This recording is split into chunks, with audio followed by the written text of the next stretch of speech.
Welcome to the big show. Cheers. Cheers. Yeah, it's the Thanksgiving Spectacular with special appearances, I think, from Snoopy and Stewie from Family Guy, and That's who right. knows who Was else. I supposed to pre-make my beverage? No, I mean, you can make it live here. We can do a how to make it through the holidays with Johnny Molson's drink recipes. What you got in your that. glass there?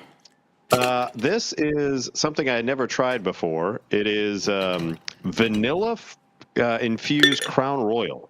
My father-in-law is in town, and we went to the liquor store yesterday, and he was very excited about the Crown Royal Vanilla. I had never had it before.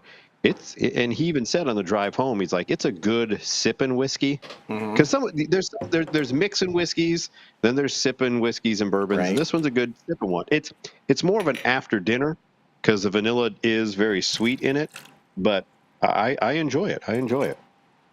Very nice. I've been I've been having Manhattans lately. Oh, look at this guy. What are you, Mad Men? Yeah, You're writing ads, drinking Manhattans, doing your thing. And by the way, you turned me on to Woodford. Oh, Woodford's a great. That can be used for both. That's a good sipping, but also a good mixing. Yeah. So I really enjoy the Woodford Reserve. That's a callback to when we got Verschnackered when we didn't win. Yeah. Look at that shaking. Look at that guy. Yeah, shake weight right there. Dynamic inertia. The voice of shake weight, ladies and gentlemen. As you see, phone number 707-4-MONKEY. Also, wherever you're viewing from, YouTube, Facebook, go ahead and comment along as we have our holiday spectacular for you. Enjoy a beverage as well if you can. A little calm before the storm, before everyone shows up tomorrow and either ruins your day or, I was talking with someone earlier this week. Thanksgiving really is the most overlooked but best holiday. I agree with you about that. I agree with you about that. It's just food. It's food. It's not bad, huh? Cheers to you. Yeah. Look at that guy. Look at that guy right there. It is. It's a very simple holiday. You just eat stuff and hang out with people. Probably take a nap. Correct. Watch a game. Watch a movie. And it's a really nice. It's a good. That's Thanksgiving and 4th of July. Perfect holidays. No obligations. I'm right there with you. Right. Don't have to do anything. You show up if you want to show up. You leave. You eat. You don't have to bring presents. Right. You drink. You drink. You have some food. You have a good time, and that's why they're the best. Yeah. It looks good. That shaking was really expertise level shaking going on there. Thank you. Didn't quite get it as chilled as I thought it was going to. All good. Yeah, well, welcome everyone in. Yes. 707-4-MONKEY. We do have some follow-up monkey news to get to. Oh, we do. And would you look at, and speaking of underrated, that was an underrated Thanksgiving special. This is a good Thanksgiving. Yeah, I think, everybody focuses on Charlie Brown Christmas, which is wonderful. But Charlie Brown Thanksgiving is solid. It is. It's a solid entry. Everyone thinks Great Pumpkin and the Charlie Brown Christmas, but you forget about the feast prepared by one Chef Snoopy. I mean, look at that bountiful harvest of jelly beans, toast, popcorn, and I believe pretzels are also on that plate. I'm trying to remember, why did these children all get left alone on Thanksgiving? Do you remember what the story was? I can't remember how that came to be. They not all of them. Charlie Brown was going to Grandma's house later on in the afternoon. But if he had found out, I want to say it was Peppermint Patty was being left behind, or they all wanted to get together. So he sent out an invite like Peppermint Patty invited herself over, and they were like, well, maybe we can do 2 Thanksgivings. And they tried to figure out food. And Snoopy's like, I got you, bro. I know exactly what Thanksgiving's all about. Here's toast, popcorn, and jelly beans. That's what the Pilgrims had at their first Thanksgiving. And so that's how that came about. If I'm wrong, 707-4-MONKEY is the phone number, or go ahead and comment in the comment section if I'm wrong with my synopsis of the Charlie Brown Thanksgiving. That sounds certainly very believable. Ooh, you got some pie, eh? Can I have a piece? Sure. Ooh, let me have some of that Cool Whip. What'd you say? You can't have a pie without Cool Whip. Cool Whip? Cool Whip, yeah. You mean Cool Whip? Yeah, Cool Whip. Cool Whip. Cool Whip. Cool Whip. Cool Whip. You're saying it weird. Why are you putting so much emphasis on the H? What are you talking about? I'm just saying it. Cool Whip. You put Cool Whip on pie. Pie tastes better with Cool Whip. Say whip. Whip. Now say Cool Whip. Cool Whip. Cool Whip. Cool Whip. Cool Whip. Cool Whip. You're eating hair! Let me ask you, acceptable joke at the Thanksgiving table? Cool Whip? And dessert? Can you still make the Cool Whip joke? Oh, yeah. Oh, yeah.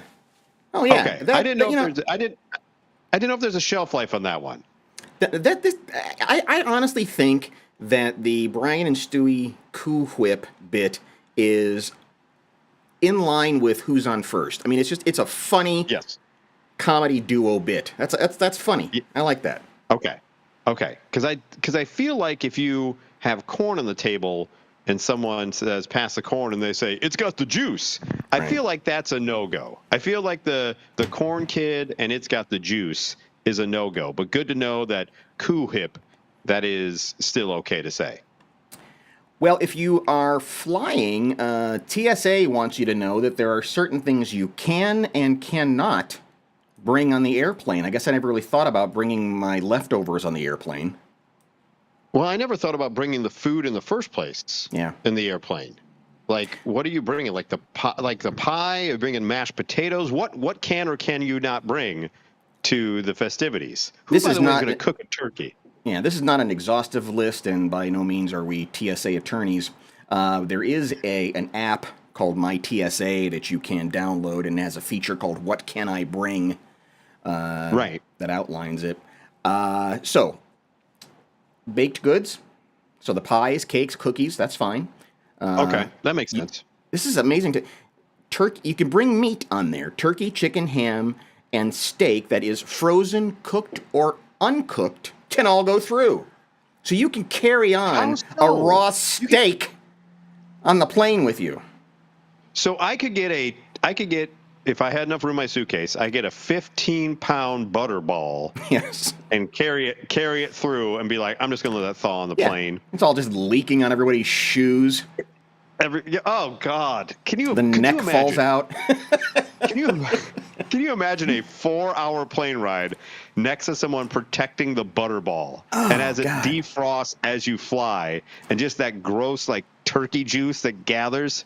Just on principle, the idea that you can take raw meat on an airplane. I mean, okay, sure, you can make the argument it's not dangerous necessarily, although you could probably get some good botulism going if you throw it around. Right. But just on principle you can't have that. No, you shouldn't. You shouldn't have raw steak or raw turkey on a plane. That just seems wrong to me. I sat next to a guy once who, I swear to God, had just gotten a fajita from Chili's 2. Oh, that's the worst. And it was still it was still sizzling, and you could, it just stunk up the whole plane. It was like, what do you do? Just get a sandwich. What are you doing? Casseroles are fine. Mac and cheese is fine. Fresh fruit, candy, spices, all that. You cannot take cranberry sauce, canned or homemade, on the plane. Too gelatinous. It's too much liquid. Yeah. I have no use for that, by the way. Hot take from me. I got no use for the gelatinous cranberry sauce. In the can? It's not going to be. Yeah, not going to be part of my Thanksgiving. I have no use for it. Hot take. No use for it. I'm just the opposite. I've had people make like a proper cranberry sauce, homemade. It's got the beautiful cranberries in there and the whatever, the goo. And it's like, I can't eat that. I need it to be sliced from a can. Yeah. I understand why people want it, and I may have to try it. I may have to buy it for leftovers and put it on a sandwich. Everyone says the cranberry on a sandwich really sets it off. Can't take gravy. Can't take any sort of adult beverages. Cheers again. No. Any canned vegetables or fruit, jam, jelly, or preserves, and maple syrup is just out if you think you're going to bring it. Yeah. Okay. So if you're traveling, but the rest of it is okay. Yeah. So you can bring that turkey. You can bring that turkey on raw. Board. Yeah. Bring your raw ass turkey. Yeah. Bring it on board. Let it thaw on the plane. Yeah. You can get on a 5-hour flight from Portland, Maine, to Los Angeles, California, and just let it slowly thaw at people's feet, and it's perfectly fine. Oh, no one's going to say anything. Yeah, and no one will be any the wiser. And then TSA will be like, "Oh, that's cool. Go right ahead. Do whatever you want." There's always the possibility of friction, especially in these times in which we live in now, Johnny. And 707-4-MONKEY is the phone number or comment wherever you're watching from. If you are a little bit fearful of this year's Thanksgiving dinner, devolving into some type of argument about something. This particular woman wanted to nip it in the bud. Mm-hmm. She passed out, as you see here, the family code of conduct for Thanksgiving. Okay. So she brought everyone in and handed it out and said, read it through thoroughly. If you're going to come, I want you to sign it, agree to it, and then you'll be okay to come to Thanksgiving. Okay. So of course, it being 2024, it ended up on the internet. Now, as we go through what the code of conduct is, both you and the viewers, I want to hear from you if you feel this lady is beyond the pale with her code of conduct, because I've read through this once before, and I don't think this lady is off base. In fact, I wish more people would do this. So here we go. Okay. All right. This woman, very upset, says the one lady was like, oh, I'm so upset by it. The other family members are like, maybe it's okay. So here is what some of them are. All right. Some of the items included in the code of conduct were, quote, a rule against overlapping conversations. Okay. So only one person has the floor at the time. Right. You pass the talking stick. Right. They said it's going to be like a respectful debate club. So okay. No overlapping. We're all just going to one at a time. There was also, so I don't think, maybe a little beyond the pale there, but I get it. You know, you want everybody to be heard. Another one was a ban on political or controversial topics, with her being the final arbiter of what was too heated. Yeah, absolutely. Yeah, I don't have a problem with that so either. The conversation could be whether or not you want a cranberry sauce in a can or proper cranberry sauce, and she could say, "We're not having this conversation right now." Correct. She had the final say, but I like that controversial political no-go. All right. Rounding it out was a dress code of smart casual, because the holiday photos reflect well on the family. So you just had to wear a polo top, a sweater, something a little bit nicer. It's Thanksgiving dinner. It's not just Friday night dinner at the house. Well, it's Thanksgiving freaking dinner. Look like you're going over to somebody's house. I mean, that's not too crazy to ask. Don't wear your warm-up pants and, your football jersey. We're going to class this place up. And the other one was there was going to be assigned seating that she claimed was based on optimal personality compatibility. Nice. So those were just some of the code of conduct that riled this lady up. I don't think any of them are really beyond the pale. I don't think so either. I don't know if I like being told where to sit for Thanksgiving. My mom does that. But we all kind of... Oh, does she really? Yeah, she has name cards. Oh. I guess it's try to fancy it up a little bit. But we all kind of gravitate. I don't know. There's a reason, and I don't know what the reason is. We all kind of gravitate, right, to the family members we like anyway. So I don't really find that that unreasonable for her. The one thing I will say is the no overlapping conversation, depending on the party size, that's going to happen, right? If you have a big table, it's just kind of hard to hear some people at the other end. But the no controversial or political topics, the dress code, I got no problem with that. And even if she wants to have the assigned seating, I don't care. It's an hour and 15 minutes max at the actual table that we have to sit at. People are lighting her up about this? One of the family members is. That's who shared it to the internet. This lady said, when I laughed and said, you can't be serious, she accused me of not taking her efforts to improve family dynamics seriously. I told her I wasn't going to enforce a code of conduct at my house, and that if she wanted to micromanage Thanksgiving, she could host it her damn self. Holy cow. So I guess she wanted people to, she was going to be a guest, not hosting it. And so she wanted everyone to sign this beforehand. She doubled down saying I was being ungrateful and stubborn, and I canceled hosting, and now the family is mad at me. My mom thinks I should have just humored her for a day, while my brother's refusing to go anywhere unless no one tries to draft a holiday constitution. Call us at 707-4-MONKEY. We'd like to hear what your thoughts are on, or comment below, on how you handle things if something gets weird on Thanksgiving. And you hope that it won't. Going to. But I think I think it's inevitable that it's going to. If you don't nip it in the bud beforehand, it's going to. The only people who are upset at these codes of conducts are the people that are going to try to start some S to begin with anyway. Right? That they were going to come in guns ablazing and been like, no one's having a good Thanksgiving. I'm going to wreck this joint right out the bat. Yeah, that's what's amazing to me is that there are people right now at 6:15 Eastern Time, 5:15 Central, who are in their minds plotting ways to, I am going to turn that Kamala supporter into a Trump supporter or vice versa, and I'm going to straighten this family out. Why? You're not. Why? And you're not, Why ruin a good meal just to try to prove your point? And that's why I respect what this lady's doing of like, listen, I understand you people got some strong opinions. Guess what? Put them can you just, for one day, can we put them aside? Just enjoy some turkey. Like, if you want to bitch about something, go ahead. If the potatoes are lumpy, fine. If you're going to be that curmudgeon, don't eat the even potatoes. then, I wouldn't say anything. Like, just shut up for a day. Can you just shut up for a single day? Yeah. Seriously. Come on now. But it's going to happen, and families are going to get wrecked tomorrow over stupid stuff. Yeah, it makes no sense. I'm down with this woman. I don't think she's got an issue at all. Yeah. I would happily sign it and be like, you're right. I'll wear a nice shirt. I'm not going to say anything stupid. I'll sit where you want me to sit, and I won't talk out of turn. That's the one though that's tough for me, talking out of turn. But yeah. That's again why we advocate that Thanksgiving is such a great holiday.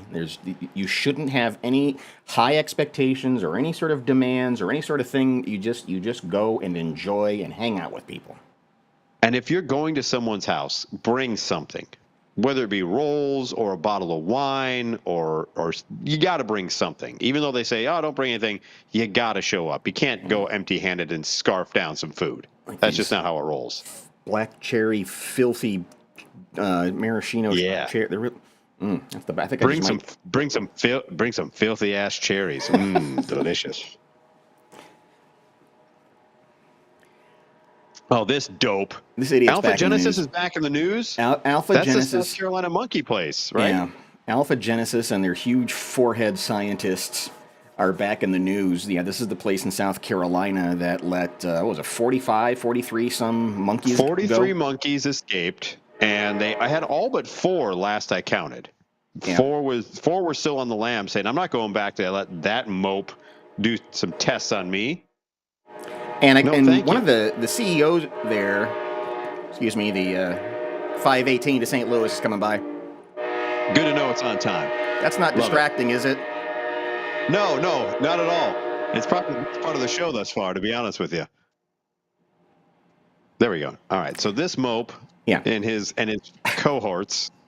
The CEO of Alpha Genesis, Greg Westergaard, was on CBS saying, every couple of years we have 1 or 2 that get out. We never had this many get out, though.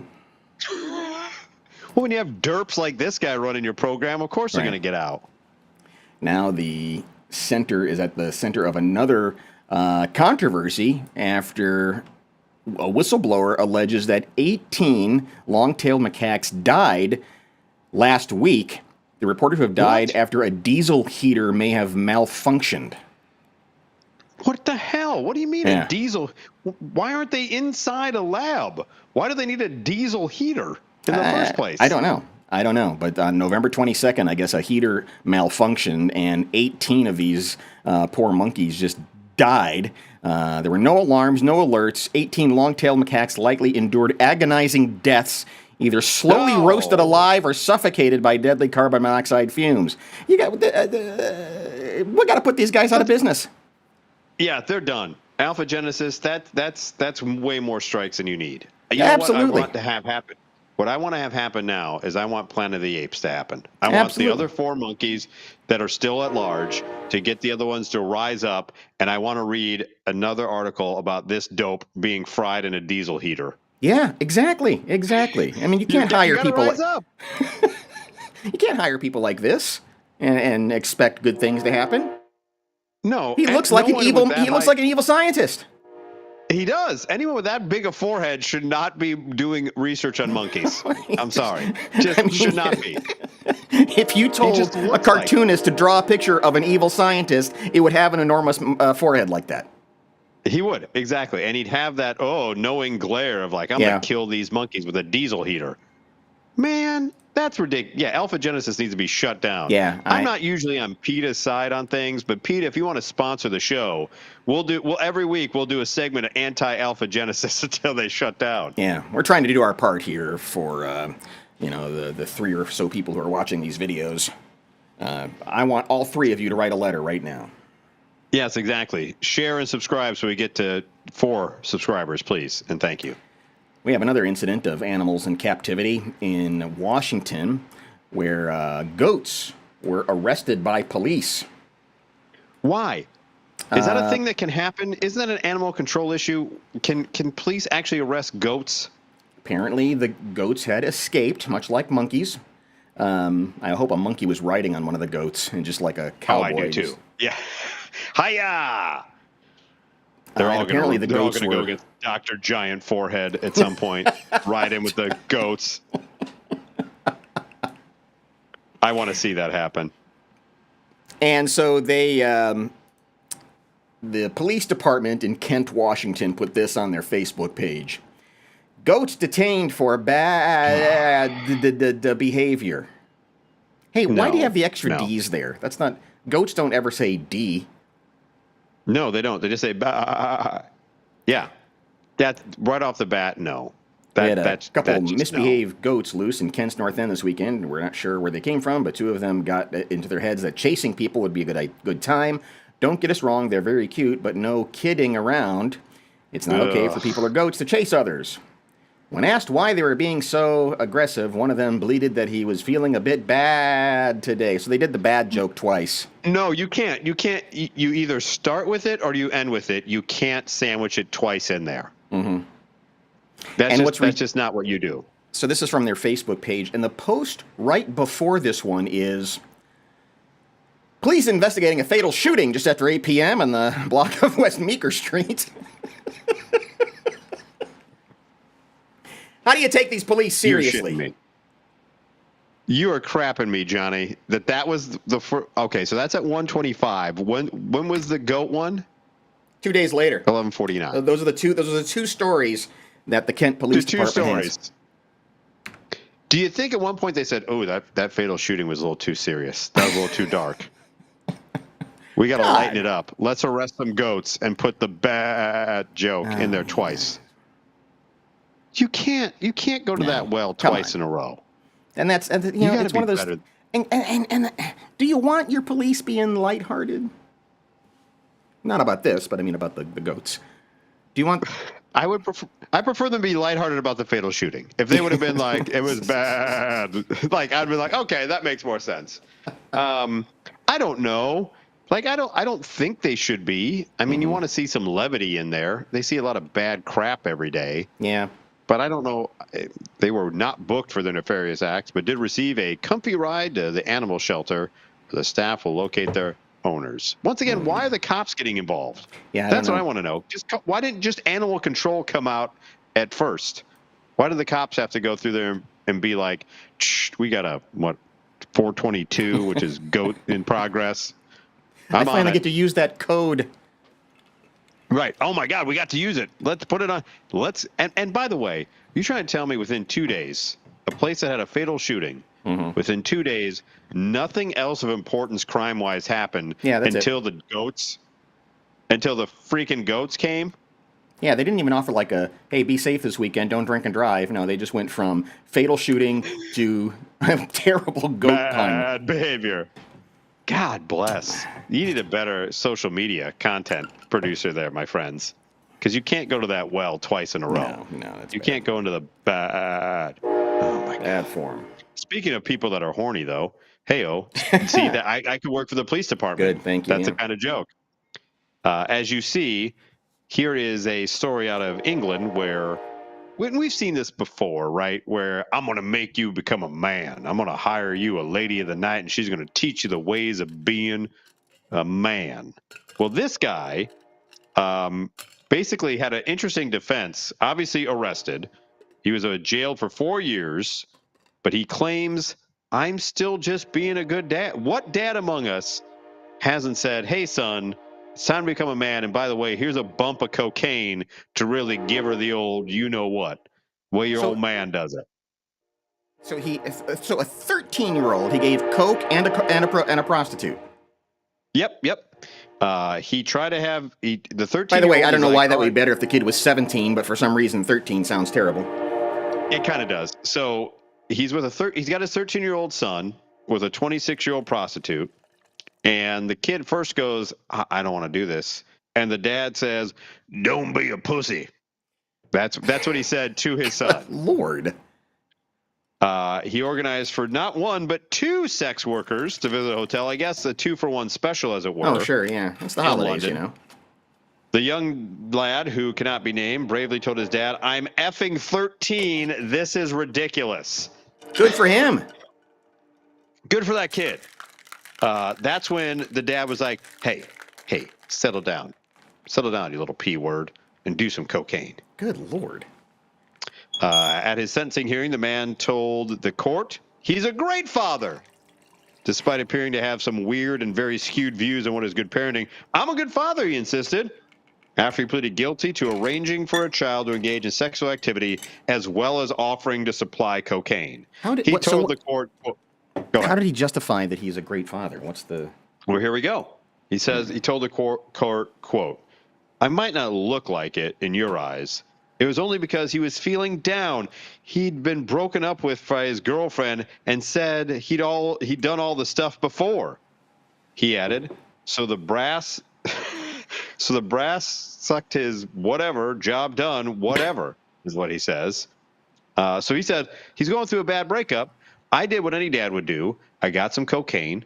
I found some hookers. I took him to the hotel. When he said, no, this is ridiculous, I'm 13, I said, don't be a pussy. And then I offered him cocaine to bang 2 hookers off the street. Good Lord, man. The prosecutor said that the boy's mom had reluctantly agreed for him to spend a night with his dad. But when the boy arrived, his dad offered him a line of cocaine and said, I brought a brass, which apparently I guess is the lady of the night. All right. When his son told him he didn't want that, the dad blamed it on the boy's mom being overprotective, and that's when he said, "Don't be the P word." The dad added that the sex workers were already in a taxi, so it's too late to cancel. Don't be fucking rude. I already have them in the taxi. They're on the way to the hotel. Don't be a P word. Just go through with it.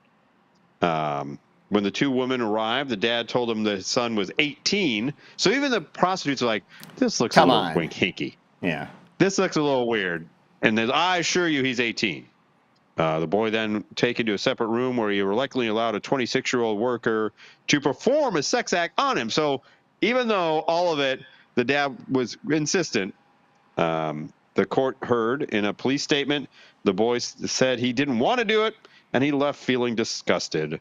The dad then paid women $150 each, and they left. The boy's mom messaged and phoned throughout the night, but the first response she got from the dad was at 4 a.m. saying, to F off, I'll guard him with my life. Let the boy stretch his wings. When she later found out what happened, she took her son straight to the police station, and the dad was arrested. Yeah. By the way, do you think this guy had an attorney? Yeah. The guy who had his 13-year-old with cocaine and 2 prostitutes who were on a taxi already. I can't ask them to turn around. That'd just be fucking rude. No, I don't think he didn't. He represented himself and said, "I've genuinely got a good heart. On paper, I must sound like an absolute reprobate, but that's not the case at all." Both on paper and in person, you sound like that.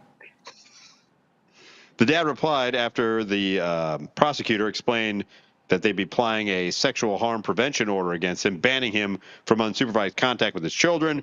The dad replied, quote, I thought I would treat him. He got his dick sucked. Job done. Jesus. I'm not a prolific sex offender. I find that harsh. I'm not a danger to my children. It was just my boy. Yeah, no, you're a danger. You are a danger to everyone, sir. The judge told the dad he had attempted to humiliate his own son into going along with it.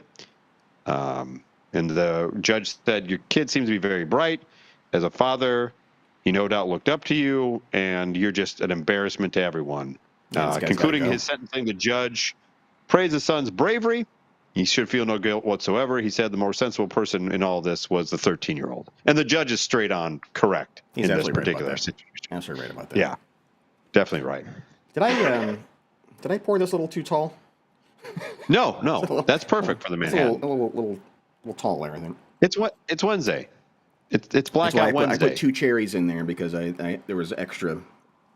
Because you're filthy. You're filthy with your cherries. Filthy. All your filthy cherries. Filthy like that story. That dad is a filthy, filthy man. Yeah. What are you doing? What are you teaching your child in that moment? You're teaching him everything wrong in the book. From illicit drug use to saying that if you're broken up, the first thing you need to do is go bang someone else. Right. It just, and forcing him into it. It's just, I don't understand. And what a bright 13-year-old kid to go, this isn't right. Don't do this. We're not doing this. I feel terrible for him that the dad wouldn't let him leave and said, oh, they're in the taxi. I can't cancel. I feel awful for him that he couldn't get back to his mom until something happened. Yeah. Until the dad was like, I paid for this. You're going to get something. It's like, come on, man. That guy should be put away forever. You know what? That guy and Dr. Large Forehead should be beaten by the monkeys. Yeah. Exactly. We have an incident. Speaking of science getting out of hand here, the U.S. Fish and Wildlife Service found a living blob of jelly covering some of their equipment. Oh. Yeah. Like stuff from Ghostbusters 2? A living blob of jelly? So they hauled up the receiver to the surface. Surprised to see that it was covered in a blob of jelly comprised of thousands of animals. Yeah. Yeah. A living, like the blob came to life? Like the blob came to life. So it's an interesting little science story there, but when I first read this, of course, I started to look up the movie The Blob, and I remember the original one with Steve McQueen. Yes. And that had its song. There's a song that went with it, right? Great song. Sung by the Five Blobs. Yeah. Oh, okay. Perfect. Excuse me while I get rid of some of this. That's all right. Yeah, you got to do that. So you went down the rabbit hole and there's a real blob. How can I defend myself against the blob? And there was then a 1972 sequel to the Blob called Beware the Blob. Got to make sure. Got to make sure people know. Yeah, and we're going to pull up the trailer here, but I'll also tell you about some of the unexpected stars that are in there. I'll start off by telling you this. It was the first and only movie directed by Larry Hagman. Oh, from Dallas? Yes. Isn't that JR? He got shot, right?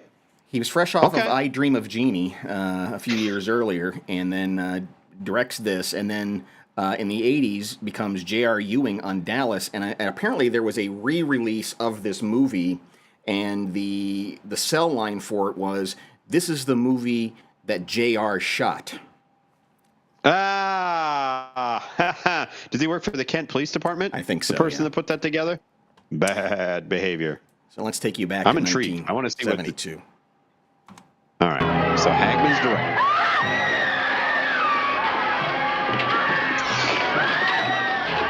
The Blob is back in a horrifying new adventure. And you are there, startled, stunned, terrified, as the blood-red creature rolls over and eats everything in its path. We're going to burn not the strawberry jam. By the way, the only bit of debris that is in wherever this place is that one box that the guy Dick Van Dyke's over. As the blood-red creature rolls over and eats everything in its path. I didn't even notice that. I was too busy with the strawberry jelly eating that woman in front. Didn't realize that guy with so much empty room just falling over that one box. Right. Oh, God, here it comes. There's nothing else around. I'll save you. And it's empty. It's empty. He crushes it. Blood-red creature rolls over and eats everything in its path. There's nothing in it. And now he's dead. And now he's dead. Oh, there's a couple more back there. Okay. But yeah. Okay, so yeah, a box got away. Still. We're going to burn the place down. I can't take any chances. Beware the blob. Wait a minute. How long did he wait before he said that line? Just got to burn it down. Can't take any chances. I don't give a crap who's in there. Got to burn it down. Starring Robert Walker, Gwynn Guilford. Robert Walker and Wynn Guilford are the two stars. Oh, household names for sure. I remember them from many other projects like Nothing. Yeah. First thing you do when you get home, you go fishing. You know that's not the first thing I did when I got back home. Beware Godfrey Cambridge. Beware Carol Lindley. Yeah. Who? Yeah, I don't know. Beware people you never heard of. At first I thought that was a bear butt, but it was his butt. He almost sat on the blob. Yeah, there's reason to believe that at some point in the movie he must sit down on the blob. Back home. Beware Godfrey Cambridge. Beware Carol Lindley. Beware Shelley Berman. You? Okay, so now we're starting to get Shelley Berman, who I guess was, he was an old comedian. He's been in a lot of movies too. Okay. Would like a haircut? It'd be $400. Beware the blob. Larry Hagman and his pals tried to stop the blob with a pitchfork. Beware the blob. See who that is? Who is it? It's Cindy Williams from Laverne and Shirley. Cindy Williams is in there. Okay. Hagman calls in some of his network favors. All right. Consuming human flesh on contact. Oh, no.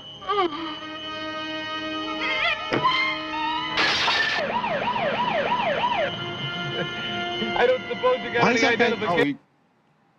Okay, go back. That was the same guy that was in the bathtub, right? With the dog? So he's in the bathtub. He sees the blob coming. And I got to run. I can't put clothes on. He picks up a phone so he can break out of his bathroom window. He doesn't open the window. He throws a phone through it and goes running. Why would you just open it? Right. Goes running nude into the street. All right.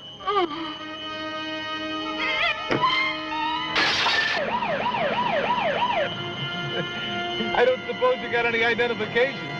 Nothing can stop it, not fire. That was one of those Kent police officers, wasn't it? Yeah, it was. Asked Is that George Animal Steel, by the way? I think that's George the Animal Steel.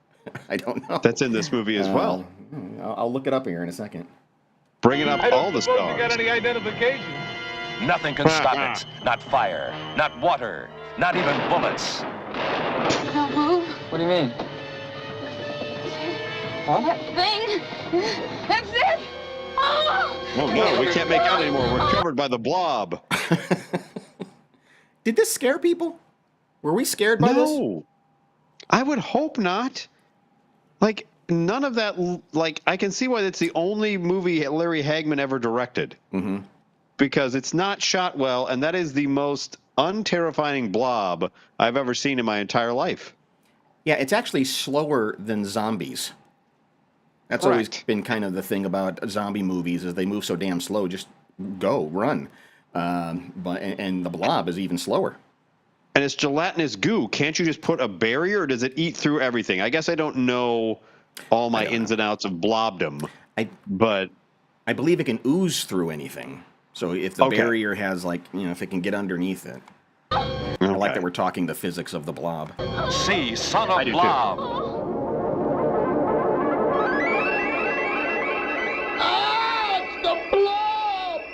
Rated PG. All ages admitted. Yeah, there you go. All ages admitted. What in the hell was that, Larry Hagman? Isn't that crazy? That's the best you could pull, I should say? Was those folks? Like Cindy Williams, how the hell does she get in there? Cindy Williams is just in there, and she doesn't even have a character name. She's just named Randy's girl. Okay. Who else? Del Close, who was a famous improv guy from Chicago. Dick Van Patten shows up in this. He does? Yeah, as a scoutmaster. Enough. Yeah. Okay.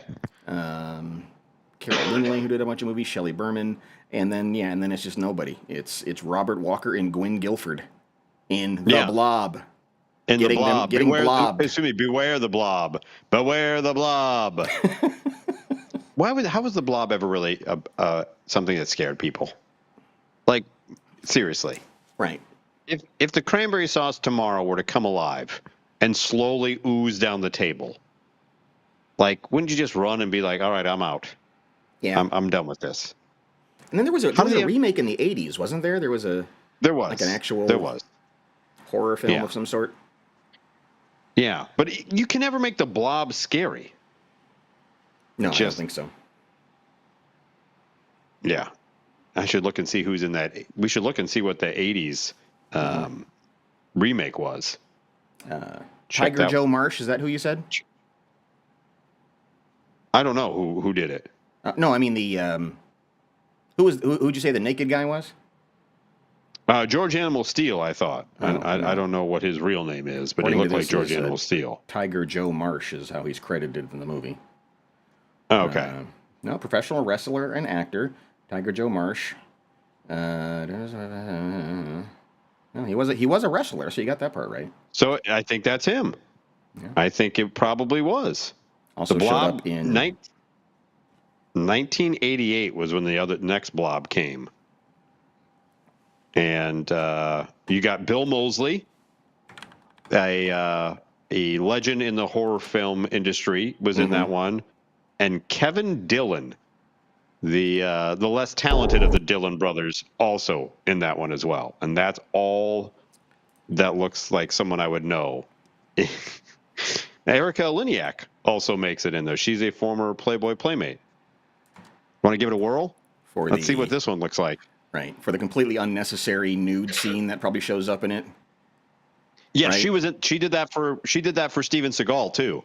Yeah, Erica Liniak. Just like, oh, yeah. There's got to be. That was the thing about movies in the '80s was for no particular reason in the storyline, and it was usually right at the beginning of the movie. A woman would be taking a shower, and there's absolutely no reason for it other than to put some boobs on the screen.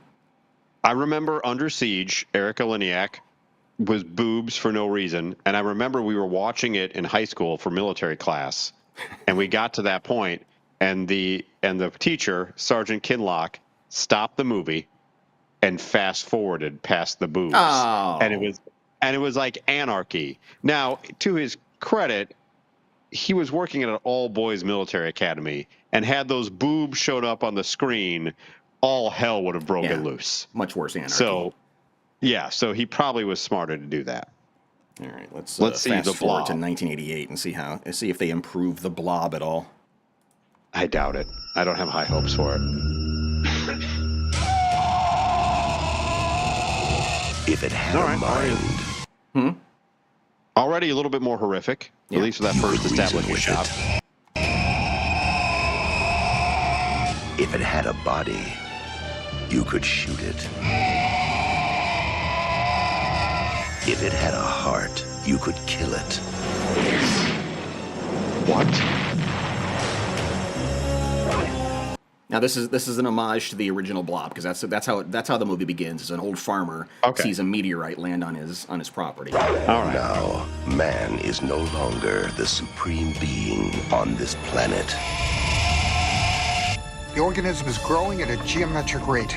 By all accounts, it's at least 1,000 times its original mass. Nobody believes me about what happened tonight. What did happen? You were there, you saw. Oh, that girl. She was in Who's Harry Crumb. Oh, yeah. She was in Who's Harry Crumb. Yeah, she was in a lot of 80s stuff. And then you had the less talented Dillon brother, Kevin Dillon. Plasmic life form that hunts its prey. Predator. I want that organism alive. Oh, that guy. I think. By the way, if you're sitting in a theater watching this and you don't know what's going on, you still don't know that it's a blob. No, you don't. They're hiding that it's a blob, because really, you're going to be disappointed. Right, you're thinking it's something really cool, and then all of a sudden a blob shows up out of nowhere. And all it is a blob. You ticked it off. You ticked it off. How dare you? You ticked it off.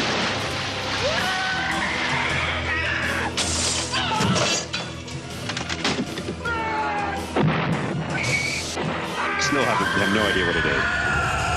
the Blob.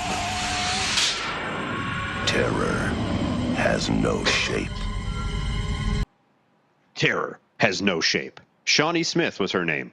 Mm-hmm. Shawnee Smith and Kevin Dillon. That was not great. Donovan Leitch. That's the Donovan who sang Sunshine Superman. It is? Yeah. What in the actual hell is he doing in there? What's his part in this movie? Wow. Yeah. Yeah, I don't think there's a way to make The Blob and make it a really scary movie. No, there's none. There's nothing you can put in there unless the only thing that would be scary is if you took the Blob and the Blob was put in various jelly containers. Right. And sent across the country and little mini blobs popped out. Maybe, just maybe. I don't know, man. I just don't think, because look, the original one kind of has its place in.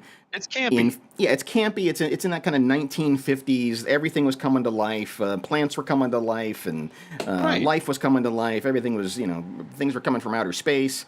So it has its place there. But then these attempts throughout the year to say, okay, no, we've got the premise of something scary. Now we're really going to turn up the jets on this thing. You can't. Not a chance. Not a chance. There's a reason why it's never been remade since 1980. Right. Pardon me, 1988, when everything has been remade at this point. But no one wants to touch the Blob. But we got a guy who wants to look like a blob. We do. And today. Yes. This gentleman in South Korea who has now been convicted because he was going to be drafted. In South Korea, everyone has to do military service, right? But he goes, I found a loophole. If I get friggin' fat and can't be in the military, I can't be, then they can't draft me into the military. I can't do my service. So this guy decided to just eat and eat and eat and eat a lot, much like what most of us are going to do tomorrow, to where he got so fat, he got denied his military service. But they investigated and said, wait a minute. This guy used to be super skinny and would have been a great soldier, but he just all of a sudden binged and gorged himself into being too fat for military service. So did it? Obviously, it didn't work then. No, well, he's arrested. And I don't know what his punishment is. I just had the Cliff Notes version of this particular story. But the gentleman is now in jail because they treated him like a draft dodger. Yeah. We'll starve you back into service. Right. And I'm wondering if that's going to be what transpires, is if they put him on a strict diet, and not only does he have to spend the time in jail, but when he gets out, he's also going to have to then go into the military. Right. Could you do that? Could you gorge yourself that much to get fat just to make sure you weren't going into the military? Well, I guess the question is, what would be the line that would make someone go, you're too fat to be in the military? I mean, there's always something that somebody can do in the military. You don't have to be running and blowing things up. You can sit behind a desk and fly a drone. You can be fat for that, I think. Right. Yeah. And so that's this gentleman. Yeah, he just decided, I'm going to binge my way into not having to get in the military. Yeah. And so he eventually was detained by the authorities and said, wait a second, this doesn't seem right. Yeah, binge eating. This was a story on CNN. The man who was not publicly identified was sentenced to 1 year in prison. He was ruled out of an active duty in June last year after he weighed 225 pounds with a body mass index classified as obese, 6 years after he was deemed fit to serve following initial physical exam. The defendant consumed high-calorie foods, approximately doubled his meal portions, refrained from physical activity, and drank large amounts of water right before measurements to deliberately increase his weight. Damn. Yeah. He expressed his intention to fulfill his military duty sincerely, the ruling said. A friend who encouraged the man to take up his radical eating regime was handed a 6-month prison sentence. So this friend who told him, hey, get fat so you don't have to get in the military, he's going to be in prison for 6 months for helping him out. And he's probably going to end up in the military anyway. Yeah, they are. And really, what danger is South Korea in? I mean, they're not going to go to war with anybody nearby. That's not going to happen. No, it's not like they have a weird dictator who may bomb the hell out of them at a whim. By the way, this has happened dozens of times. They say they intentionally gain or lose weight, feign mental illness, get full body tattoos, or self-harm to receive an exemption from the military. Yeah. So there you go. You can, if someone's asked, why are you eating so much, be like, I'm dodging South Korean military service. Back off and give me another plate of butter-filled mashed potatoes. Don't you know the blob can catch you? Yeah, exactly. I'd see that. I would watch. I would watch Fat Guy versus the Blob in a race, like Fox. If you remember when they did that, when they did that stupid Man versus Wild, where like a guy raced a giraffe. I want to see a fat guy and the Blob do a 50-yard dash. Yeah, that would be great. And see who finishes. See who finishes first. See, that's a good movie. That would be a good movie. That's a good movie right there. You have a training montage and everything. That's how you do it. I mean, because now here we are in 2024, almost 2025, and you've got, what is it? It's like 2/3 of America is obese or some crazy number. Oh yeah. That would be a genuinely scary thing for people to go, oh my God, I'm too fat to outrun the blob. That Very could true. work. That should be a new. You know what? Remember the president physical fitness test you have to do in school? Yes, sir. Now they just need to call up the Blob and be like, hey, here's what you do, Blob. If you can't outrun the Blob, you fail gym. Yeah. You got to be able to outrun the Blob. Yeah, that's a movie I would watch. Yeah, I'm down for that one. I am down for that one indeed. I've made some damage on this thing. Yeah, you did. Yeah, you did. If you've been playing the drinking game at home of Cool Whip, that's 5 drinks. That's right. I'm going to stumble my way into the blob. What do you got on the table tomorrow? Quickly before we go. I'm making a brunch for my kids. Oh, you're doing brunch? They're going to go and see other boyfriend and things, family members. So I'm doing this nice big strata, bunch of eggs and cheese and bread and sausage in there. And an Eric one? What's that? An Eric Estrada? Yes, an Eric Is that Estrada. what you're making? Okay, just making sure. I'm making more bad cop jokes before we leave here. Hello, the Kent County Police Department's on the phone. Mike? Oh, yeah, he's right here. Hey, they're watching. Yeah, I'm here for you. Well, that sounds awesome. Some oven roasted potatoes, some cinnamon rolls. Give me a nice little thing. Maybe we'll watch a little parade. Mimosas? Yeah, mimosa. I got the stuff parade. for mimosas. Perfect. Yeah, the Macy's Thanksgiving Day Parade, I think, is still an American staple to me. It'll be on in our home as we make the food. We have friends coming over, so we'll have turkey, traditional turkey. We got cornbread. We got broccoli casserole, which I've never tried before. Green bean I have no use for. Are you okay? But, yeah, I'm fine. Sorry, just got a little sniffles here going on. I'm worried. You got family coming over. I don't want you to. Oh, they'll be fine. They're coming from Iowa. They're coming from Iowa. It'll be fine. We got the broccoli casserole, mashed potatoes, corn, all that stuff. I got no use for stuffing. Stuffing can fly out the window. Yeah. We don't have any of that coming our way. So it's going to be a good time and plenty of booze. Plenty of booze. That's all that matters. All right. Be safe doing whatever you're doing. Enjoy your Thanksgiving. Don't get into stupid political arguments. Whatever you believe isn't worth it. Right. Yeah. No. Whatever you're going to say to someone, they're not going to change their mind anyway. So just be smart about it and make sure you like and subscribe. And if you're looking for something to put in the background, smash that like button. The replay of this on YouTube, smash it. You can go ahead and put it in the background and gain some subscribers for us. That'd be cool of you. Yeah. Yeah. Where'd you say we're big in Shanghai? What is it? Singapore. If you're listening in Singapore, we appreciate your support. A lot of Singapore people.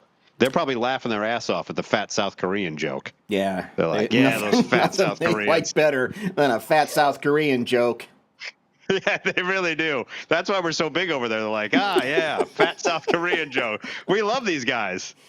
God almighty. All right. I think we're the Don Rickles of Singapore. Have you seen the size of that South Korean? This is starting to kick in. We probably ought to turn this live feed off. Yeah, probably not a bad idea. Eat those filthy cherries. Right. Don't be a pea. No, maybe get some cocaine and a couple of hookers.